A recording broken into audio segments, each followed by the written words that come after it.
myself, Dr. Karthikeyan Venkatachalam, working as an assistant professor from Department of Food Technology.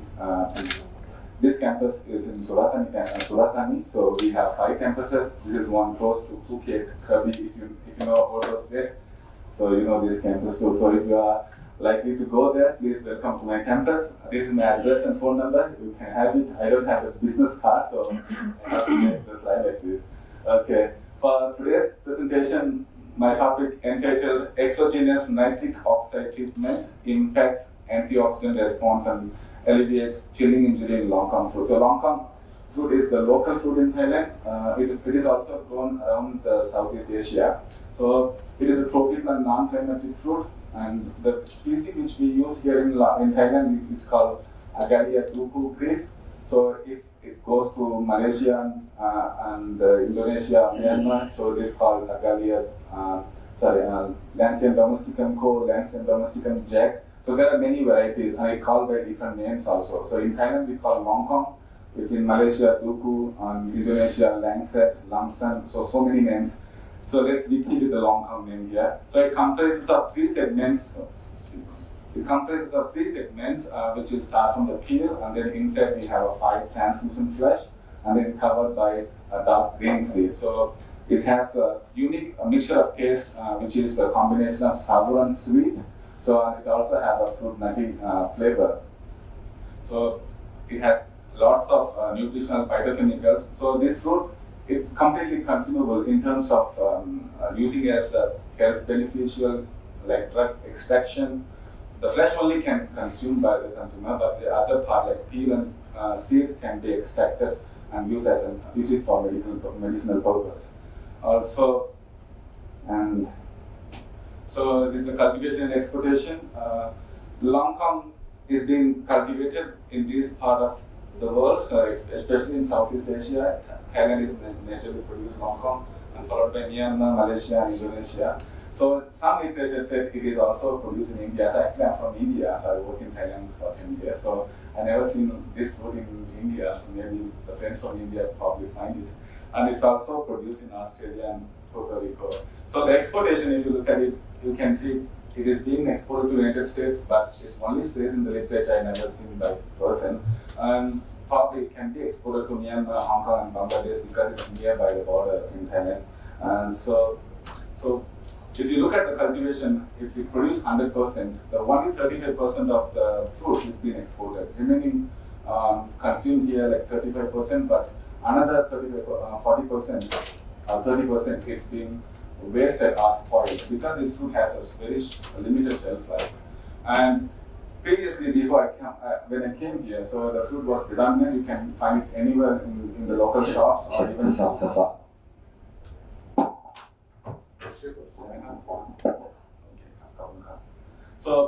So when I came here in Thailand, so that time this fruit can be found any places in all the superstores, even in the grocery stores. It is available. But if you go now, so there is no fruits because the people are changing from longkong and other local fruits to become durian producers. I guess you know durian, right? So it has been very famous. It's been exported to China and Japan and even some other Western countries. But this fruit is being dumped because durian gives more money. It can be keep for a long time. It can withstand for the exportation period. But this fruit only shorter shelf life, so it can't be exported too much. And as a consequence, the producers in local, they don't want to produce this fruit anymore. So, but they still keep it like 1 or 2 trees in their garden. So they're just for themselves to have it, or just selling it in the local buy, like in the local fresh market. So what actually caused this problem? Why the longkong has short shelf life? The first thing is pericarp browning. Okay, I'm having problem with the pointer. So first thing is pericarp browning. So usually if the fruit after harvested, it take to the local garden or even the warehouse. So because of the compression and abrasion injuries, so it immediately causes the browning. So people don't want to buy it. So like this banana, when it brown, even inside is still white, it can be eatable, but nobody wants to buy it, right? So the same thing for longkong fruit too. And another thing, accelerated metabolic activity. So it is very sensitive to temperature. When we keep at low temperature or when we keep at ambient temperature, it spoils quickly, so it doesn't withstand for a long time also. And so when we keep it at the low temperature, when we keep it at low temperature, we have chilling injuries. So that's the topic I'm talking about today. So especially at temperature between 8 degrees centigrade to Celsius to 13 degrees Celsius, so it immediately causes the chilling injury. So in terms of causing the severe browning disorder on the fruit surface, and also organoleptic losses. For example, the uniqueness of the flavor, taste, texture, everything is gone. So it's no more sellable. So at ambient temperature or more than the ambient temperature, the fruit suffers of short shelf life, up to 3 to 4 days of shelf life, and then it can't be used. At the same time, when we keep at the low temperature, the first 7 days there is no symptoms, and then the onset of symptoms start at 7 days, and then it will stand until 10 days. After that, it's no more usable. So, what are the symptoms actually in this fruit? When at ambient temperature, the major symptoms are pericarp browning, texture loss, flavor loss, weight loss, loss of pericarp freshness, also vitamin and phytochemical loss. But the same the symptoms also applicable when we store at low temperature, but addition of 2 extra things, pitting and scalding, will be added on to those symptoms. And so this is the problem. So when the fruit yellow color, this is the right color. So when we keep at the low temperature, what happens, especially at 13 degrees Celsius, the fruit produces all these reactive oxygen species, which is called free radicals in terms. So all these hydrogen peroxide, hydroxyl radical, and superoxide anions, all these radicals produced, and then it causes oxidative stress to these fruits. So what happens actually, the cell membrane is decompartmentalized or destructed, and then all these enzymes inside the cell compartment meet the substrate and then produce the browning. So this is the browning. So there are many techniques to stop this process by chemically treat, using the physical treatment such as intermittent warming, put in the package or something. Also using transgenes or signaling molecules to treat the fruits to stop having browning. So this picture is taken from the scanning electron microscope. So this is the surface of the fruit.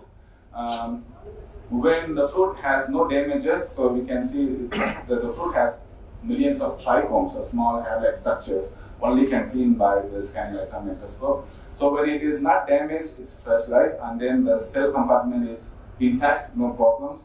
But when we keep at low temperature or in ambient temperature, so the surface got damaged. So these are act like a signaling the enzymes inside. So because normally when this fruit, when it ripened, the insects and other microorganisms, whatever, come to externally stimulate the fruit. So these trichomes signaling the fruit inside, especially the enzyme called polyphenol oxidase. So that enzyme, what it does, it creates a product called melanin. So the melanin is actually a brown pigment, which is acts as an antimicrobial agent. Also, it has a sticky flavor, so a sticky aroma. So all these insects don't come to eat the fruit. So this is how these trichomes trying to protect the fruit. But it does the good thing, but it's not for the consumer. So when we see the fruit, it's already brown, so we think it is not a beautiful one, it's not pleasant one to buy it. So we don't want to waste our money for something that's getting spoiled. Right? So when you keep at the low temperature, this is what happens. So damage the epidermis and damage the surface, will cause the browning. So I've been working in longkong for many years. So I'm trying to find out different ways to extend the shelf life of the fruit. I tried the chemical treatment, I tried the packaging. On the first day of presentation, we also had a package that extend the fruit shelf life or vegetable shelf life. So I also, in Thailand, we also have similar type of packages we call breathable packages. So I use that package. What it does, it can control the oxygen, carbon dioxide, or even water vapor transmission rate. So we can fix how much we want, but nothing is worked out on longkong. So now I'm trying to find out other way to extend the shelf life, which is signaling molecules. So one of these is called methyl jasmonate. I already worked on it. And the present study, I used the nitric oxide, which is also a signaling molecule. So the content I'm presenting today is already been published in this year. So if you want to know more about this, please look at my paper. Thank you. And so what is nitric oxide? It's a colorless gas. It is being widely used as a signaling molecule in many physiological pathological responses or processes. So NO regulates, nitric oxide regulates the CA symptoms in plants by strengthening the subcellular compartment, by reducing lipid oxidation and activating the antioxidant delivery enzymes. So what happens when you keep the fruit at low temperature, the cell membrane is actually a liquid crystalline state. So that means it can allow what what solute can be enter, or it manages what should be inside and what should be outside. So when we keep it for a long time under chilling temperature, the liquid crystalline state is changed to solid crystalline state. So that means all this permeability is being widened, so it's broken already. So any solute, anything comes in and goes out, so it is become imbalance of metabolic activity. So that make it this fruit to spoil quickly.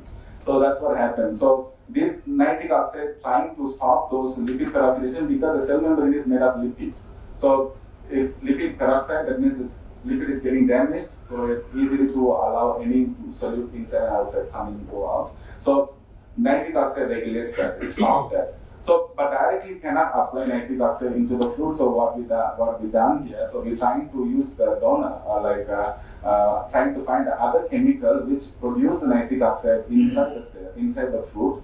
That can help the fruit to extend the shelf life. So we use the SNP called sodium nitroprusside. It's considered as an effective nitric oxide donor. So I use this chemical to continue this study.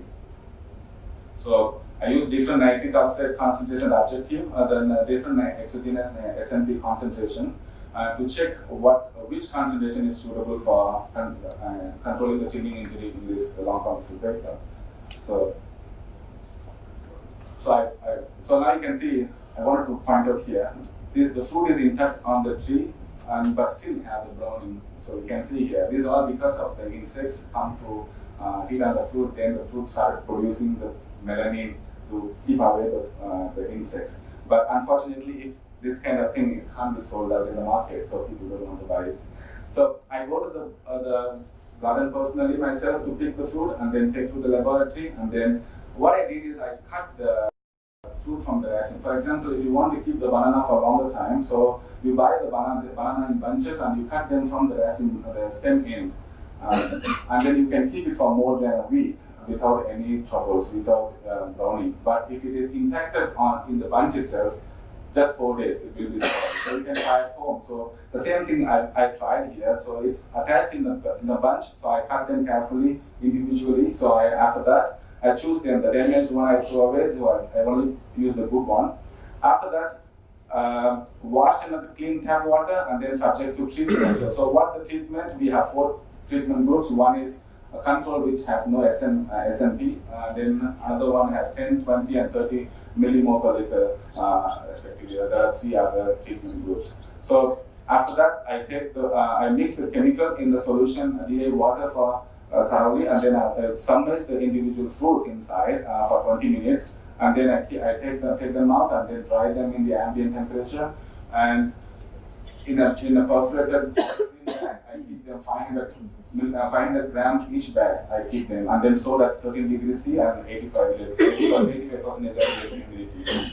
So I terminate the storage when there is extreme browning or visible mold growth, especially because longkong is affected by mold and yeast than the bacteria. So I use visible microbial growth. If there are any 50% of the food is covered by this browning and microbial growth, I terminate them. So every 3 days of interval, I study the quality analysis. So these are the quality analysis. First one is how much nitric oxide, because since we don't use the direct nitric oxide treatment, so we use the donor. So I want to know how much concentration in the pericarp, and also check how much chilling injury index on the fruit surface. So electrolytic leakage, MDA, melanin D content. This is the byproduct of lipid peroxidation. So by measuring this, we know how much lipid peroxidation happened in the fruit. So also checking the superoxide radical and superoxide anion radical, hydrogen peroxide radicals. And I also study different enzymes. So I point out these enzymes in brown color so that we know these enzymes causing brown color, brown pigment to the fruit. So The first enzyme called phenylalanine ammonia lyase, and then followed by polyphenol oxidase. These two enzymes are solely responsible for causing brown color, brown pigment to the fruits. And then the peroxidase, superoxide dismutase, and catalase, and ascorbate peroxidase. These are the enzymes. Is an antioxidant enzyme. So it helps the fruit from chilling injury. So I use the SPSS to know the statistical differences, and we apply the one-way ANOVA analysis and check the least significant difference at level of 0.05%. Okay, so let's see the results on this question. So first one, we can see that although I have no SMP treatment for the control, so still it's self-producing some nitric oxide naturally during the storage. And when we treat them with different concentration of SMP, the higher the concentration, higher the nitric oxide content in the pericarp. And then during the prolonged storage, the chilling injury index is increasing as well. So even it's in the treatment or even in the control, it's still the same. So they are increasing, but the level of chilling incidence is been significant compared to the control. So the SMP is controlling the chilling incidence better than the control. And so when you look at this figure 3, there's the initial day of storage. So before I put them in the refrigerator for chilling into the study, the first one is control, and then followed by 10, 20, 30. So you can see the first 2 rows has no problems. It's fresh. It is attracting the people to eat it, or it does. And end of the storage, on 18 days, we can see the fruit control has no treatment. It's completely autobacterial browning, so it is no more sellable. And then 10, 20, 30, it is somehow have a browning, but when we compare at the higher concentration, so it still can be consumed, so no problem. And so look at the figure 4, which shows the reactive oxygen species, so which indicates the chilling injuries in the longkong fruit during storage. So it shows that electrolytic leakage. That means, as I mentioned before, when we keep this fruit for a longer time in chilling injury, so the cell membrane is broke down. So because the lipid peroxidation is happening, all the lipids is compromised. Then the solutes from the fruit, it started to leach out. It's coming out. So by knowing this electrolytic leakage, we know how much chilling injury is present in the fruit. So now, as we can see that the continuous increment in the electrolytic leakage, it shows there is continuous chilling injury happening. And MDA, so that's the byproduct of lipid peroxidation. So it also shows that the chilling injury keep on inducing the lipid peroxidation, breaking of lipid from the cell wall, cell membrane, and then producing chilling injury. So all these radicals are ROAs, reactive oxygen species. So oxygen superoxide anion radical, hydrogen peroxide radical is still continuing. So now we can look at this figure 5, the last one, the enzyme results. The first one, PAL and PPO. So the continuous increment shows that the PAL keep on producing the phenolates. So phenylalanine ammonia lyase is a precursor for polyphenols in the plant. So if higher the activity, that means higher the polyphenols in the plant. So when it produces higher and the membrane is keep on damaging it, this PPO, oxidoreductase enzyme, what it does, it goes to take all these phenols, eats up all the phenols, and then convert them into melanin, so which change the brown color. And the POD and SOD, catalase, and ascorbate peroxidase, all these enzymes are reasonably increasing till the 13th day of storage. After that, we can see all the enzymes here started to either saturated or declining. So it shows that the cell is no more suitable for these enzymes, or the substrate already been leached out, so there is no substrate to initiate this enzyme activity, so it started to declining. So as from these results, what I understand, the NO, the nitric oxide, what it does actually, it's trying to, so this normally nitric oxide itself a radical, free radical, but it doesn't cause any negative kind of problems to the fruits or even the consumers. So what it does, the superoxide radical, which is very dangerous even for the humans or even for the plants. So these nitric oxide go to catch all those superoxide radicals and then convert them into peroxynitrite. So actually the superoxide radical is a substrate for SOD. This enzyme likes superoxide radical, so it needs them in order to activate this enzyme. So these nitric oxide go to catch them, compete with these enzymes, so that this SOD enzyme naturally activated more. So when the SOD enzyme is activated more, so what it does, it produces hydrogen peroxide, which is the substrate for 1, 2, 3, all these enzymes being activated by these enzymes, because it produces the product which is hydrogen peroxide, which is also substrate for these enzymes. So in my understanding that SNP increasing the nitric oxide started to compete with this enzyme then activated more and then producing the substrate which can be used for these enzymes. So that's how it protecting. And the conclusion, so as from the results we can see that prolonging storage at low temperature is trying to induce chilling injury more, so it can't be used or can't be sold in the market. And untreated foods, we can see that electrolytic leakage and the reactive oxygen species on all these browning enzymes increased. So that means the control food has no hope for selling. But in the treatment, when you compare, so the treatment has a good amount of all these antioxidant enzyme activities such as SOD, catalase, purine, peroxidase, and ascorbic peroxidase. So my recommendation, if you want to use this nitric oxide or SNP as a treatment for longkong or any type of fruits that need control from chilling injury, better use a high concentration, at least 20 or 30 millimole per liter. So this way we can keep for some more times for protecting the fruit and can sell in the market. Also, the concentration which I used, it is approved by the US FDA, so it has no harm to the consumer.